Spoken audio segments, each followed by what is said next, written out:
네, 개혁교회 질서 간략한 해설. 오늘은 62조 추천서 부분부터 시작하도록 하겠습니다. 제가 조항을 읽으면 조항 내용을 여러분들이 읽어주시기 바랍니다. 62조 추천서.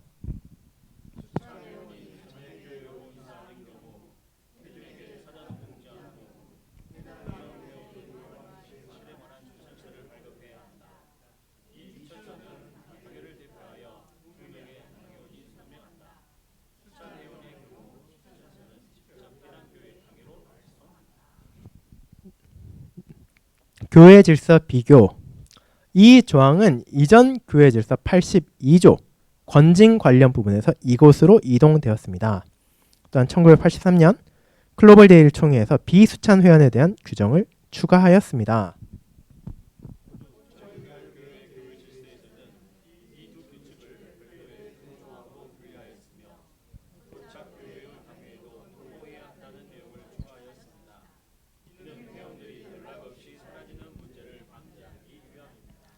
연합개혁교회에서는 회원 이명이라는 표현을 사용합니다. 정통장로교회 교회질서 56조에서는 당회가 공식적인 편지를 보내도록 규정하고 있습니다. 그래서 이 교회질서가 어떤 역사를 가지고 있나, 이 추천서 혹은 뭐 이명서 혹은 회원 증명서, 뭐 다양한 이름을 불리기도 하는데 이게 결국 여러분도 아실 수도 있지만, 예를 들어 뭐 저희 교회, 뭐 광주교역교회 다니던 회원 중에 대구 쪽으로 이사를 가게 되거나 혹은 그 근방으로 이사를 가게 되면은 우리가 그 대구교역교회 이제 수찬 회원일 경우에는 이 추천서 혹은 회원 증명서를 써서 보내게 되죠. 그리고 비수찬 회원 같은 경우에도 이제 그에 해당하는 것을 추천해서 보낼 필요가 있습니다. 그와 같은 규정들이 있어야지, 그렇지 않으면은 여러 문제가 생길 수 있습니다.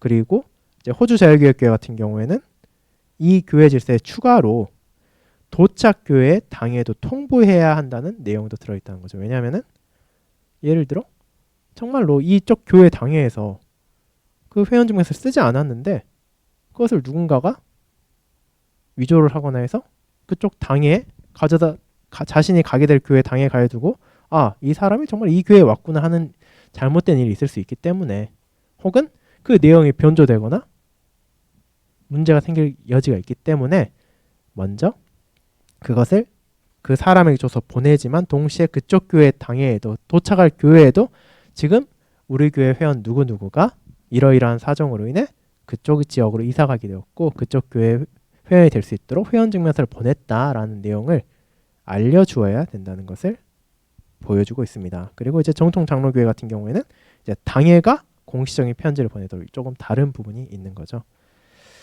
이제 역사 부분 보도록 하겠습니다.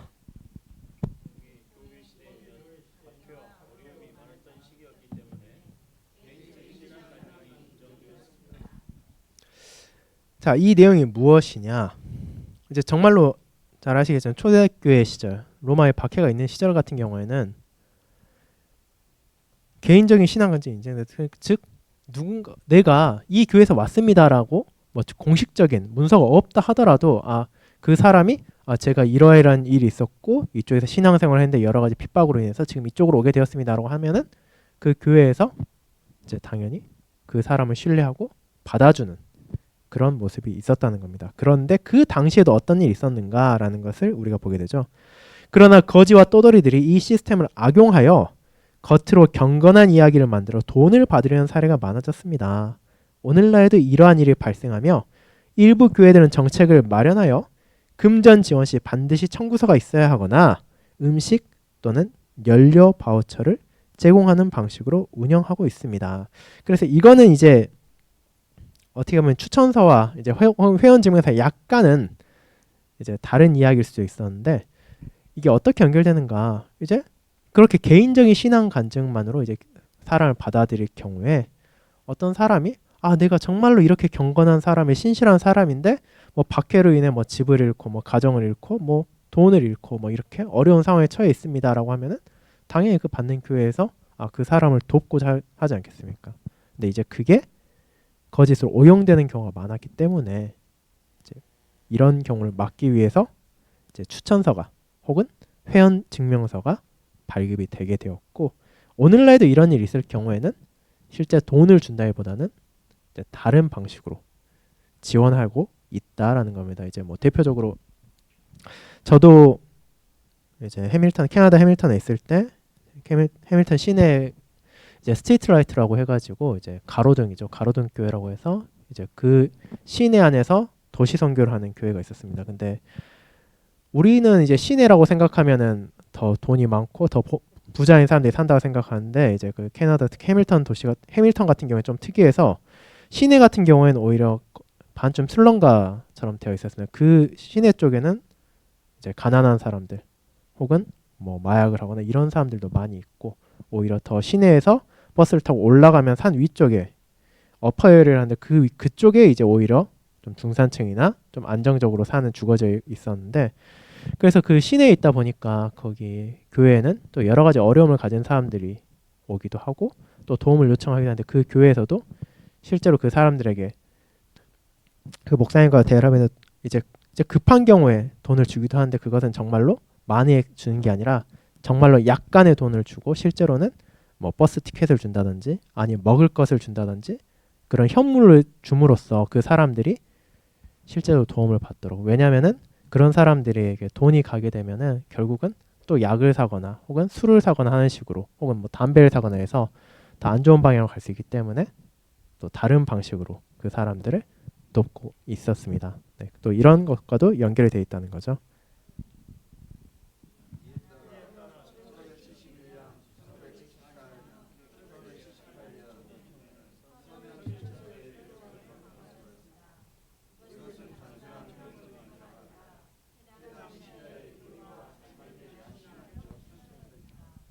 (1930년) 화란총에서는 추천서를 다음과 같이 정했습니다. 단순한 떠남 공지가 아니며 오히려 회원이 다른 지역으로 이동했음을 당회가 서면으로 증명하는 교회의 공식적인 신앙적 증언이다. 따라서 우리는 특정 교회의 추천서를 보관하고 있다라고 말하는 것은 잘못된 표현입니다.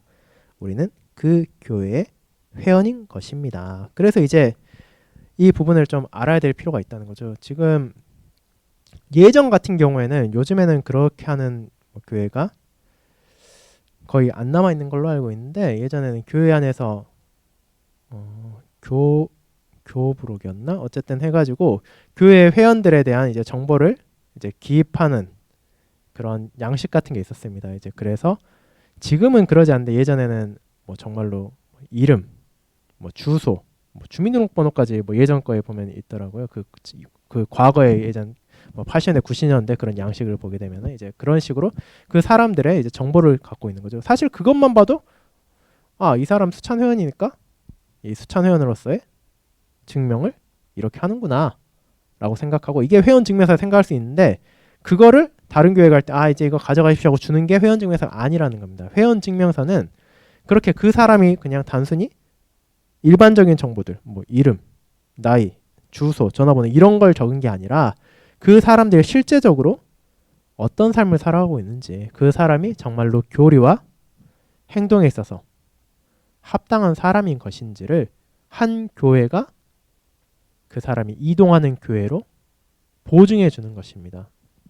즉, 그 사람이 떠날 때 이 교회에서 지금 이 형제, 이 자매 누구는 말과 행동에 있어서 우리의 개혁교회 고백에 합치하는 삶을 살고 있는 신실한 형제입니다. 신실한 자매입니다.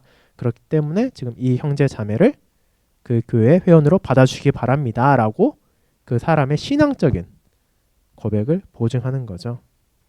그래서 여기 나온 것처럼 교회의 공식적인 신앙적 증언이라고까지 할 수 있다라는 것입니다. 자, 그 내용 그러면 조금 더 보도록 하겠습니다.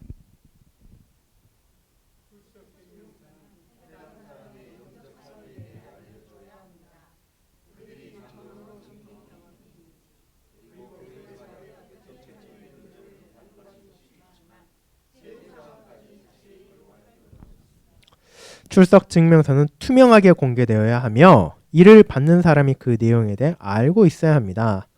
사람들 몰래 일을 진행하는 것은 위험한 일입니다.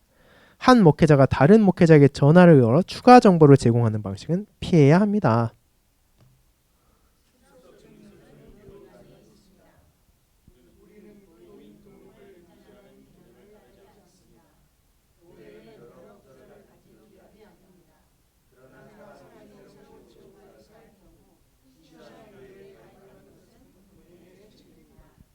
출석 증명서를 제출하지 않음으로써 사라지려 해도 여전히 원래 소속된 교회의 책임 아래에 있습니다. 그래서 이제 몇 가지 이제 이 부분 보도록 하겠습니다. 그래서 앞서 말씀드린 것처럼 이 출석 증명서라는 것은 그냥 단순한 그 사람의 정보를 나열한 것이 아니라 그 사람이 실제로 어떤 신앙적 삶을 살고 있는지, 그리고 필요하다면은 뭐 그 사람이 장로로서 혹은 집사로서 섬긴 경험이 있다면 뭐 그런 것도 기입할 수도 있고, 또 교회 생활에 어떤 식으로 참여했는지 할 수 있지만 너무 자세하게 그것을 기록할 필요까지는 없다라는 것이고, 또 그것이 뭐 비밀리에 하는 것이 아니라 그것을 보내는 사람도 나에 대한 이런 추천 증명서가 이런 내용을 가지고 있구나라는 것을 알 수 있게 하고, 또 비밀리에 하는 것은 지양해야 한다. 즉 추천 증명서를 보내서 그 A 교회에서 B 교회로 갔는데 A 교회 목사가 B 교회 목사에게 전화를 해가지고 그 사람이 갔는데 사실은 그 사람 이런 점도 알아야 됩니다라고 뒤로 얘기하는 것은, 즉 추가적으로 정보 제공하는 것은 피해야 된다. 당해로 공식적으로 그 사람의 신앙을 보증하는 것으로 우리는 충분해야 된다라는 것이고, 이 유효기간이 있다는 것도 볼 수 있죠. 왜냐하면 그 사람이 예를 들어 뭐 지금 6월 11일이니까 뭐 6월 말에 제가 그쪽 교회 지역으로 이사를 갑니다 해서 임명증명서를 줬는데, 그러니까 추천서를 줬는데 그 사람이 그쪽 교회로 안 나가고 있다가 뭐 한 11월, 12월쯤에 돼서 그쪽 교회 당회에 가서 저 추천증명서 이렇게 받아왔습니다라고 주면은 그쪽 교회에서 알 수 있어야 하는, 이거는 무슨 일인지 알아야 된다는 거죠. 이 사람이 분명히 이쪽에서는 6월 며칠쯤에 이사를 해서 가게 되었다고 했는데 이 공백 기간에 그 사람이 도대체 무슨 일이 있었던 건지, 교회를 나온 건지 안 나온 건지, 혹은 교회를 안 나왔으면 도대체 어떤 신앙생활을 하고 있었는 건지 알 필요가 있기 때문에 이 유효기간도 있다라는 것. 그리고 교회 등록을 자동적으로 이전하는 것이 아니라 교회를 자신이 가입해야 할 책임에 따라 살아가는 것이고, 그에 따라서 각 교회들이 추천서 혹은 회원 증명서를 통해서 그것을 도와주고 또 교회의 책임을 다하는 것이다. 그리고 마지막에 나와 있는 것처럼 회원 증명서도 없이 사라져가지고 나는 이제 더 이상 교회 회원 아니다, 나는 자유다라고 할 수 있느냐? 그렇지 않다는 거죠. 그렇게 그냥 아무 말도 없이 사라진다 하더라도 그건 여전히 소속된 교회의 책임 아래 있다. 그 교회가 어떤 식으로든 그 사람을 다스려야겠죠. 그냥 자유롭게 되는 것은 교회 안에 존재하지 않는다. 그런 부분이 있습니다. 즉 그래서 예전에 한번 제가 벨기에 신앙 고백서 28항이었던 것 같은데 그 설교하면서 잠깐 말씀드렸었지만 개혁교회 교회 질서 안에는 탈퇴 개념이 없습니다. 그리고 사실은 장로교회 교회 질서에도 탈퇴 개념이 없습니다. 왜냐하면은 정말로 그 교회가 신실한 교회라고 참된 교회라면은 사실상 성도에게 그 교회에서 분리한다는 것이 있을 수 없는 일이기 때문에 그런 것이죠. 그런 부분이 이 출석 증명서와도 연관돼 가지고 잠깐 나타나 있습니다. 네, 그러면 이제 추천서 수납 부분 보도록 하겠습니다. 교회는 항상 출석 증명서를 받아들여야 하는가? 예를 들어 권증을 받고 있는 사람의 경우에도 그래야 합니까? 보에티우스와 루트가 쓰는 개별 교회가 출석 증명서를 거부할 자유가 있다고 말했습니다. 이는 기술적으로는 맞는 말이지만 중요한 것은 어떤 기준으로 거부할 수 있는가입니다.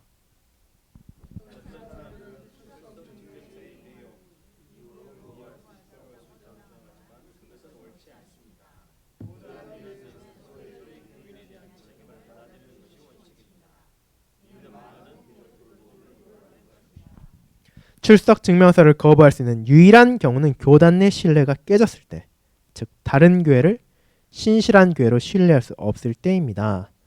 이런 경우에는 출석 증명서를 받아들이지 않고 해당 교인이 교회에 오면 면담을 진행해야 합니다.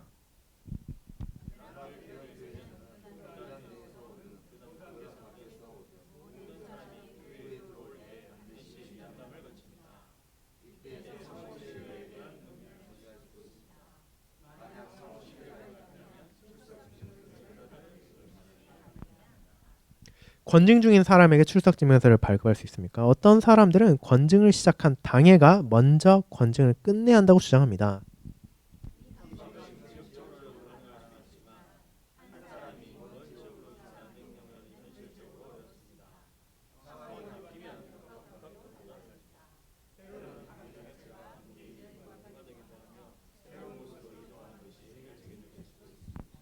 만약 상황이 잘 풀리지 않는다면 회중에게 공지하여 교인들이 함께 관여할 수 있도록 해야 합니다.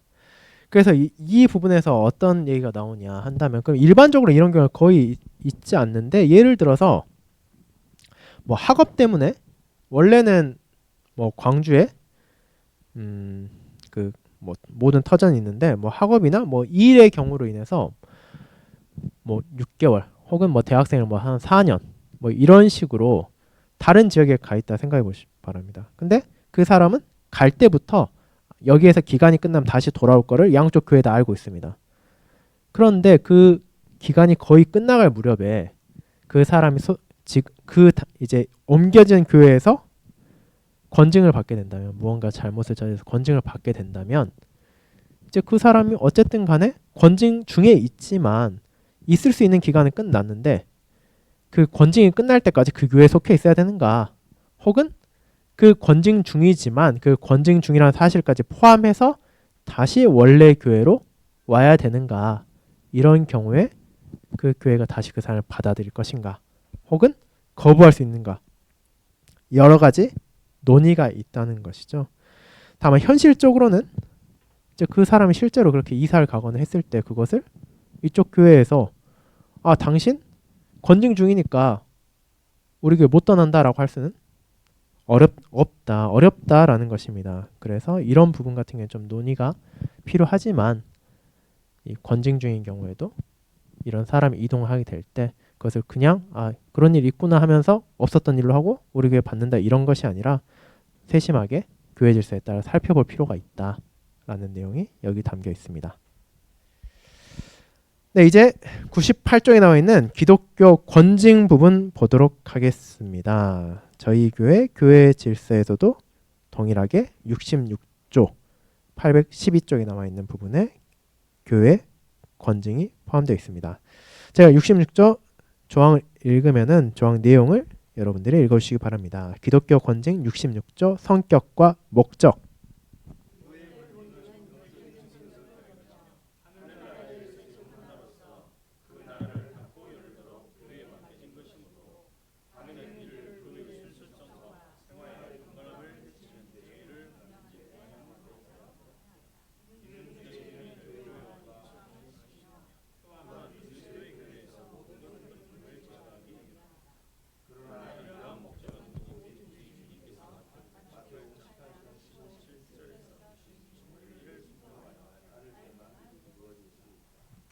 그래서 여기 교회 질서는 이제 66조에 나 있는데, 저희 교회 질서는 사실 이 한 조항의 내용이 여러 개로 나눠져 있습니다. 66조에는 교회 권징의 성격과 신자들의 책임 부분, 67조의 교회 권징의 목적, 68조의 교회 권징의 대상, 69조의 교회 권징의 대상일조에 이런 식으로 조금 나누어져 있다는 것, 또 우리가 또 주목해 볼 만 하겠습니다. 그래서 이 교회의 권징에 대한 부분 또 살펴보도록 하겠습니다. 이 권징이 결코 쉬운 것이 아닌데, 그럼 어떤 식으로 이 권징을 이해하고 또 시행해야 되는가 한 문단씩 보겠습니다. 교회의 권징은 죄 가운데 살아가는 자들에 대한 교회의 권위와 관련된 것입니다.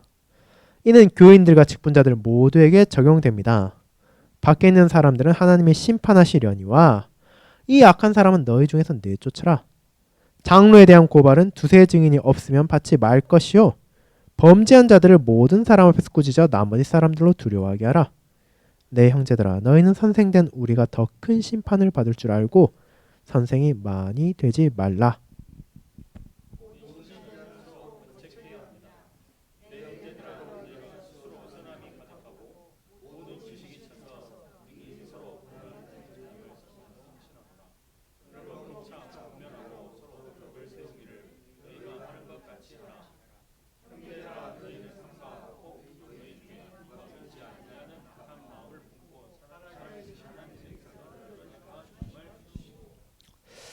오직 오늘이라 일컫는 동안에 매일 피차 권면하여 너희 중에 누구든지 죄의 유혹으로 완고하게 되지 않도록 하라. 형제들아, 사람이 만일 무슨 범죄한 일이 드러나거든 신령한 너희는 온유한 심령으로 그러한 자를 바로잡고 너 자신도 살펴보아 너도 시험을 받을까 두려워하라. 사실 권징은 누구에게 달갑지는 않습니다. 왜냐하면 권징이 시행된다는 것은 교회 안에서 형제나 자매가 명백한 죄를 지었다는 것이기 때문이죠. 하지만 동시에 이런 권징이 교회에서 무시될 수 있는가? 그럴 수 없는 이유는 이 교회도 이 땅에서는 여전히 부족하고 연약하기 때문에 저나 여러분들 모두가 이런 잘못을 범할 때도 있고 또 어리석음을 깨닫지 못하는 경우도 있기 때문입니다. 그렇기 때문에 성경에서 계속해서 말해지는 것처럼 우리는 스스로를 돌아보고 또 서로를 살피고 또 교회로서 그런 성도들을 돌봐야 할 책임이 있고 그것이 권징이라는 형태로도 나타난다는 것입니다.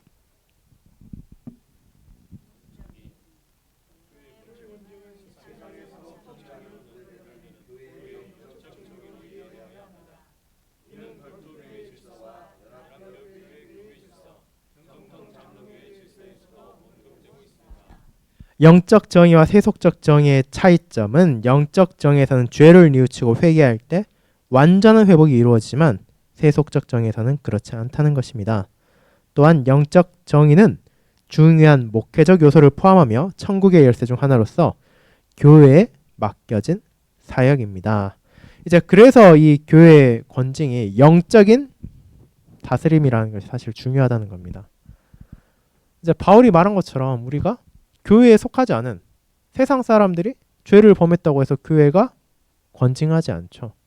권징할 수도 없고 그것은 하나님께 맡겨진 것이다 라고 바울이 분명히 말하고 있고 그리고 또 하나는 그럼 교회 회원들이 예를 들어서 우리나라에서 뭐 대표적으로 한다면 뭐 사법적인 범죄를 예를 들어 뭐 절도를 한다거나 뭐 상해를 입혔거나 했을 때 그런 경우 어떻게 해야 되는가? 교회가 그런 것까지 죄의 책임을 물을 수 있는가? 그 경우에는 당연히 그 사람이 명백한 죄를 지었기 때문에 교회 안에서는 그 사람의 영적인 부분에 대해서 당연히 권증을 해야 되지만 사법적인 부분, 세속적인 부분에 있어서는 세상 정부나 법이 그 사람을 판단하게 되는 거죠. 그런 부분 생각하면서 결국 이 교회의 권증은 영적인 정의이고 하나님께서 자신의 교회에 주신 천국의 열쇠 중 하나이다 라는 부분을 기억해야 합니다. 교회 질서 비교 우리 교회 정치에서는 출교 후에 회개가 이루어집니다.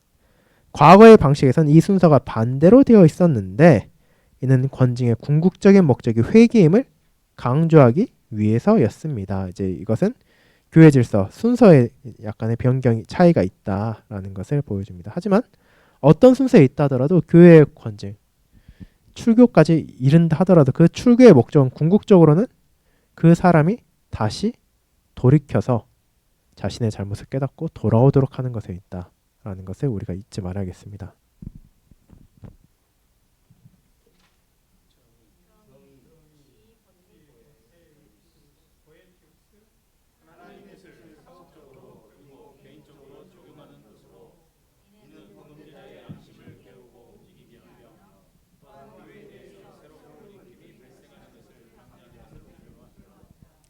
H바우만 교회 안에서 하나님의 말씀의 규범을 유지하는 수단 그리고 얀센 길고도 서술적인 정의를 제고한다.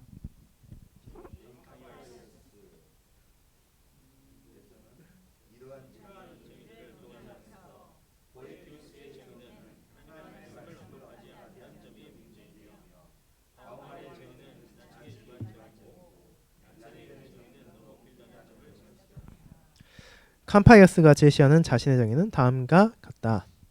교회의 정의는 하나님의 회중의 거룩함을 사법적으로 유지하는 것으로 이는 죄의 지배를 스스로 허용하는 교인들의 삶 속에서 악의 파괴적인 힘에 맞서는 역할을 한다.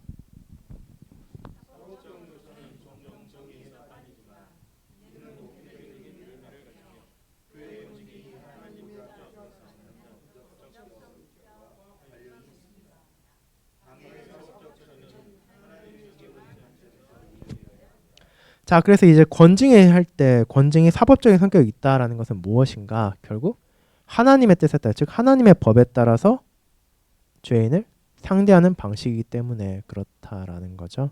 그런 면에선 사법적 요소가 있다. 우리가 일반적으로 세상 기준으로 생각해 봤을 때는 교회의 권징이 교회의 치리가 어떻게 사법적 요소가 있겠냐? 그 교회 안에서만 있는 거 아니냐? 그 단순히 영적인 거 아니냐? 하지만 결국 하나님의 법, 하나님의 뜻에 따라서 그분의 뜻을 어긴 죄인들에게 그 하나님의 가르침으로 다스리는 것이기 때문에 이것은 사법적인 성격이 분명히 존재한다라는 것입니다.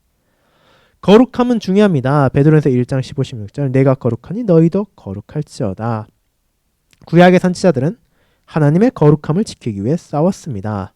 이 거룩함은 단순히 중생한 상태나 개인의 도덕적 자격을 의미하는 것이 아닙니다.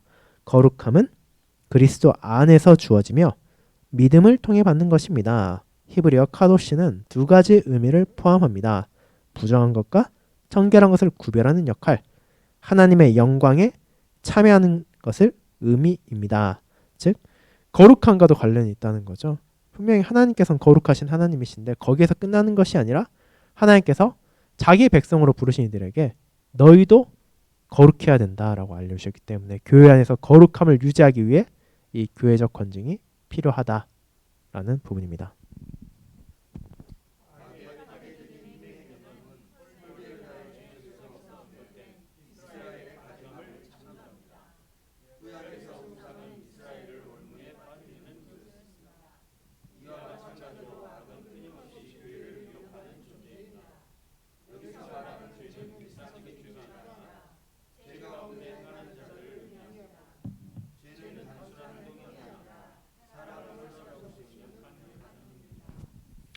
그래서 악의 파괴적인 힘이라는 게 분명히 있다라는 거죠. 한 사람이 죄에 빠지면은 그것은 그 사람만의 죄가 아니라 그 파괴적인 힘은 순식간에 이웃들에게 또 형제 자매와 교회에 퍼지게 된다. 그렇기 때문에 그런 악의 파괴적인 힘을 막기 위해서라도 이 권징은 여전히 필요하다라는 것입니다. 그리고 이것은 전적으로 교회 공동체 안에서 시행됩니다. 이는 다음을 의미합니다. 권징은 단순히 당회의 일이 아니라 온 교회가 함께 책임을 지는 문제이며 우리는 교회 공동체 밖에 있는 사람들에게 세례를 베풀지 않습니다. 즉 권징은 단순히 당회가 혼자서 처리할 수 있는 것이 아니라 결국 교회 전체가 함께 책임을 지는 문제다. 왜냐하면은 권징의 순서를 보면 알게 되죠. 먼저 자기 권징이 있어야 되고 또 그 사람이 자기 권징하지 못할 때 상호 권징이 있어야 되고 또 상호 권징이 여전히 그 사람에게 받아들이지 않을 때 교회적 권징이 있는 것이기 때문에 단순히 당회가 독단적으로 처리하는 것이 아니라 모든 교회가 함께 책임을 지고 그 사람을 돌이키도록 그 사람이 회개하도록 함께 노력해야 된다라는 부분이 있고 두 번째로는 어디까지나 교회 공동체 안에서 시행되는 것이지 우리가 뭐 길 가는 사람 붙잡고 그 사람에게 뭐 권징을 하거나 하지는 않는다라는 것을 또 보게 됩니다.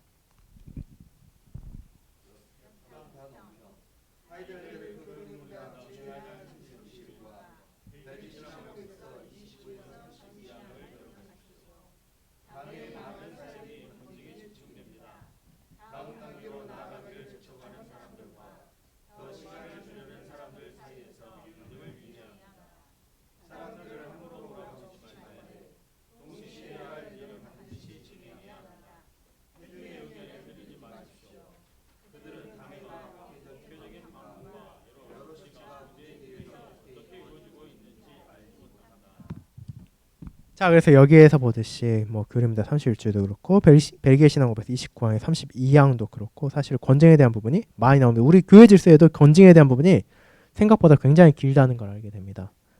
왜 그런가? 이제 그만큼 중요하기도 하고 그만큼 신중해야 하기도 해서 그렇습니다. 이 권징을 하게 되면은 사실 굉장히 어렵죠. 당회 안에서도 그럴 수 있고 혹은 그 권징이 진행된다고 아는 사람들 역시도 이것은 더 빨리 다음 단계에 나아가야 되지 않는가 하는 사람도 있을 수 있고 아니다.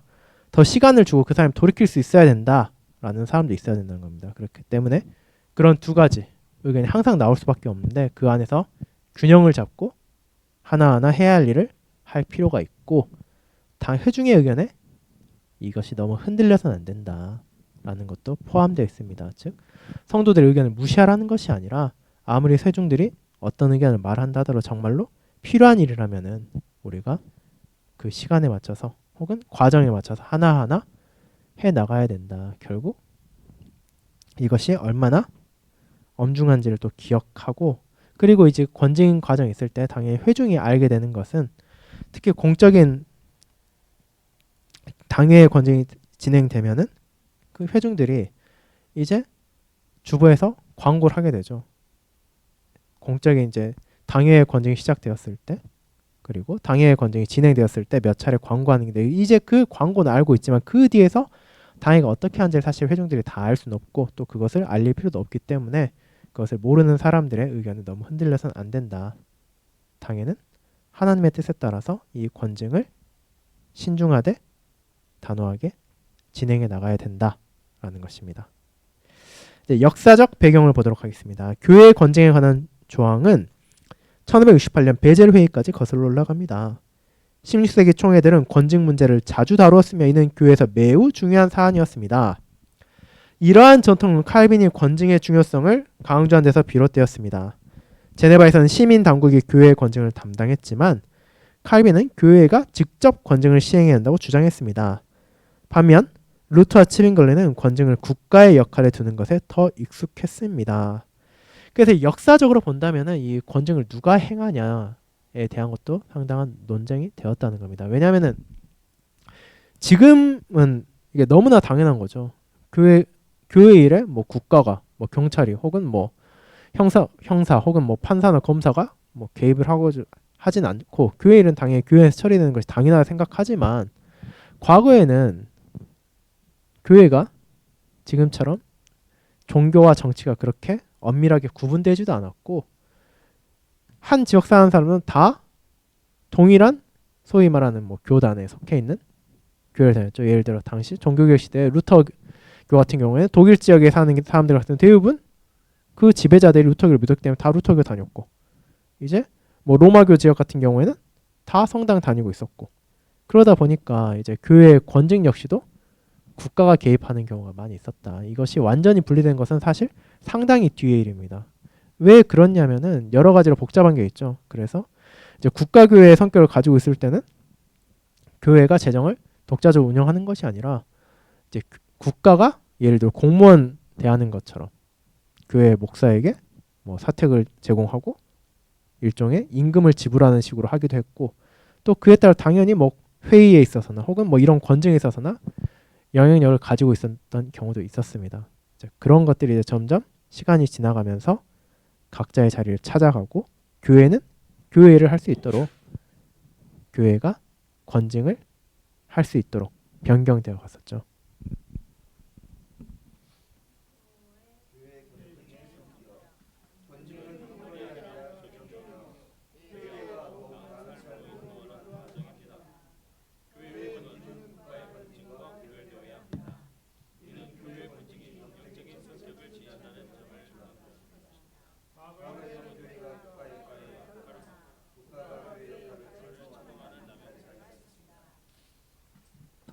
교회는 오직 영적인 무기만 사용할 수 있습니다. 교회는 사람을 감옥에 가두거나 벌금을 부과할 수 없습니다. 대신 책망, 권고, 출교 등의 조치를 시행하며 이 모든 것은 하나님의 말씀을 기준으로 이루어져야 합니다. 또한 이러한 과정은 겸손하고 온유한 태도로 수행되어야 합니다. 반면 세속적인 처벌은 보복의 원칙에 기반을 두며 종종 신체적 형벌을 수반합니다. 교회의 권증과 국가의 형벌을 혼동해서는 안 됩니다. 즉 이제 과거에는 이런 혼동도 있었다. 서로 권한을 남용하는 경우도 있었다. 그리고 이제 또 차이가 교회는 오직 영적인 무기만 사용해야 된다. 그러니까 교회에서 누군가가 잘못을 범했다 하더라도 우리가 그 사람을 잡아다가 뭐 감옥에 넣을 수도 없고 뭐 그 사람의 뭐 우리가 뭐 교통 위반을 했거나 혹은 문제를 일으켰을 때 뭐 범칙금 내는 것처럼 당신 이 잘못했으니까 벌금 얼마 내라 이런 식으로 하지 않는다는 거죠. 어디까지는 교회 내에서는 영적인 방식으로 하나님의 말씀에 기반을 해서 책망하고 권면하고 그럼에도 그 사람 끝까지 돌이키지 않으면 출교를 할 뿐이다. 하지만 어디까지는 처음 나온 것처럼 그 권징까지도 우리가 계속해서 교리문답을 통해서도 고백하는 것처럼 사랑으로 행해야 된다. 그 사람이 다시 돌아오기를 바라면서 해야 되는 것이지 그저 이 사람 잘못했으니까 이 사람 우리 보기 싫으니까 교회에서 쫓아내자 이런 식이 아니라는 겁니다. 그래서 권징 부분에 이어지는 항상 그럼 그 사람이 어떻게 돌아올 수 있는가 회복에 대한 부분이 반드시 있는 거죠. 이제 그리고 이제 동시에 이제 영적인 무기만 사용할 수 있다는 것처럼 단순히 뭐 누군가를 가두거나 벌금만이 아니라 뭐 신체적으로 형벌, 뭐 다른 나라들에 있죠, 뭐 태형이나 뭐 이런 식으로 그 사람을 합법적으로 때리거나 이런 것이 교회 안에는 있어서는 안 된다라는 것, 그것은 국가의 형벌과 혼동하는 것이다라는 것을 보게 됩니다. 이제 근거 이제 보도록 하겠습니다.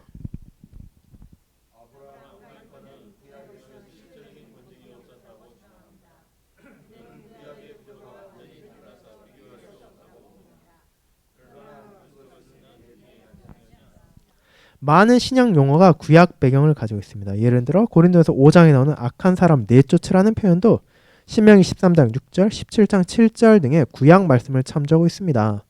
또한 레위기 19장 17절과 신명기 19장도 관련이 있습니다.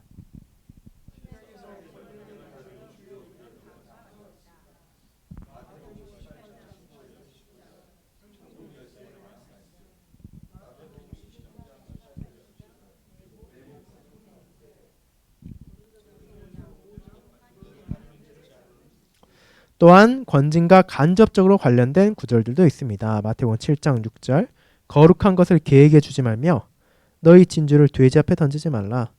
그들이 그것을 발로 밟고 돌이켜 너희를 찢어 상하게 할까 염려하라.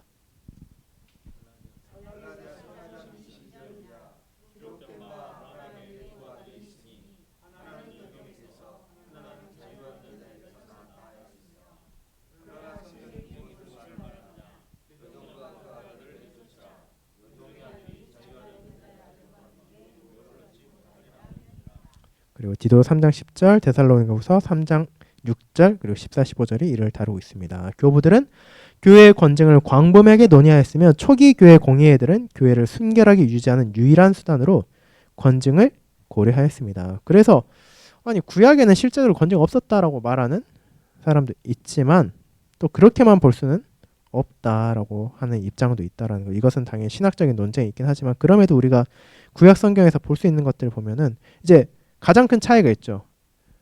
이스라엘 같은 경우에는 이제 소위 말하는 이제 신정 국가였죠. 그 종교와 나라가 구분되어 있는 국가가 아니라 말 그대로 하나님의 뜻에 따라 다스려져야 하는 언약 백성의 나라였습니다. 그렇기 때문에 어떤 면에서 교회가 권징을 해야 되는가, 어떤 면에서 이제 그 나라의 법이 그 사람 징계해야 되는가가 약간 섞여 있는 부분도 분명히 있었다는 겁니다. 즉 이제 바로 뒤에 피해성이 보면 나오지만 레위기 24장, 신명기 17장 하나님 모독한 자는 반드시 죽임을 당해야 한다라고 되어 있는데 하나님을 모독한 자는 오늘날로 생각하면 이것은 교회가 권징을 해야 되는 부분인데 그 당시에는 일종의 국가적 법으로서 그 사람을 징치하는 부분도 있었죠. 이제 그런 부분에 약간의 차이 있지만 그럼에도 구약 시대에 그러면은 언약 백성이 잘못했을 때 아무 반응도 없이 방치했느냐? 절대 그렇지는 않았고 그 사람들을 통해서도 하나님께서는 분명히 자신의 거룩함을 그리고 이스라엘에게 주어진 거룩함을 유지해야 된다는 것을 알려주고 계셨다라는 것을 우리가 보게 됩니다.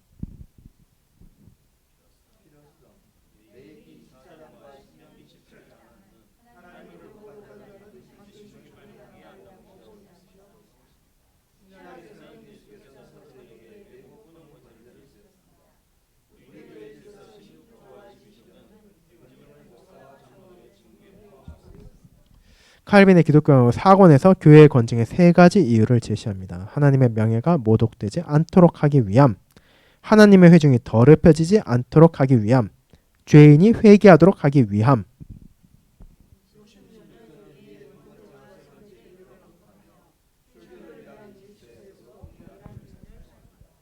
그와 사귀지 말라는 말이 있지만 완전히 단절하진 않고 계속 경고할 수 있도록 해야 합니다. 반면 사귀는 것은 마치 아무 일도 없었던 것처럼 긴밀한 관계를 유지하는 것을 의미합니다. 또한 정통 장로교의 교회 질서에서도 모독을 예방하는 것이 언급됩니다. 그래서 이제 교회의 권징이 왜 필요한가? 이제 기독교에 나온 것처럼 그 사람이 신자라고 하면서 계속해서 죄를 짓고 그 죄를 드러낸다면 사람들이 볼 때 하나님의 백성이라는 사람들이 저래도 되는구나, 똑같구나라는 식으로 하면서 하나님의 이름을 모독할 수 있다. 그리고 그 사람의 죄의 영에 앞서 나온 것처럼 악의 파괴적인 힘으로 인해서 주변 회중들이 더럽혀질 수 있다. 그리고 그 사람이 회개하기 위해서라도 이런 권징이 필요하다. 그 사람이 잘못을 할 때 교회는 그 사람이 잘못되었다는 것을 분명히 말해줌으로써 그 잘못을 깨우치고 돌이키게 해야 된다라는 내용이 있고, 그리고 이제 그와 사귀지 말라라는 말을 통해서 그 사람과 완전히 단절하는 것이 아니라 경고해야 하지만 동시에 과거처럼 저 사람 출교 다녔지만 여전히 우리 친구고 우리 이웃이고 우리 형제지 우리 자매지 하면서 그 행동을 관계를 그대로 유지하는 건 역시 잘못된 것이다. 우리는 그 사람이 정말로 돌이킬 수 있도록 주의 심각성을 깨달을 수 있도록 해야 한다라는 부분을 생각할 수 있겠습니다. 네, 오늘은 여기까지 하고 마치도록 하겠습니다. 다음 주 수요일에는 이 교회 권징 대상 105쪽부터 이어서 함께 나누도록 하겠습니다.